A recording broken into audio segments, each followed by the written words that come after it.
అవుతుంది కిరా ఇంట్లో ఉంటాను నెలకు 5,000 ఇల్లు కిరా అప్పుడు 200 5,000 రేవంత్ రెడ్డి వచ్చినాక పింఛన్ డబల్ చేస్తా అన్నాడు పింఛన్ లేదు సన్న బియ్యం అన్నారు ఒక్క నెల సన్న బియ్యం ఇచ్చారు ఒక్క నెల దొడ్డు బియ్యం ఇచ్చారు ఒకటే నెల ఇచ్చారా ఒకటే నెల సన్న బియ్యం ఇక మంచిగా ఉన్నాయా మరి అవి సన్నగా దొడ్డుగా నూకలు తెల్లగా ఉన్నాయి నూకలు సగం అటు సగం ఇటు ఇక ఈయన 60,000 ఉన్నాడు పింఛన్ లేదు పాలేదు 65,000 4,000 ఇస్తాను ఆయనకు నేనే లేదు పింఛన్ లేదు ఏం లేదు ఇదే 3 కట్టని చేస్తాను 500 వస్తుందా 900 కడతాను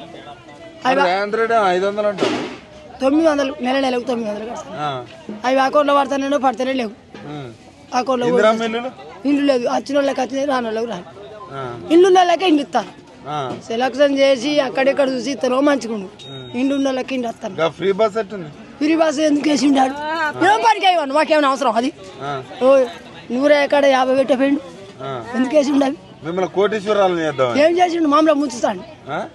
తులం బంగారం లేదు పాడు లేదు మాకు ఏం ఎట్లున్నది రేవంత్ రెడ్డి వచ్చినాక ఏం మంచిగా లేదు ఏం మంచిగా కేసీఆర్ మంచిగా ఎందుకట్లా ఆయన మంచిగా చేసిండు అన్నిటికీ నేనేం చేయలేదు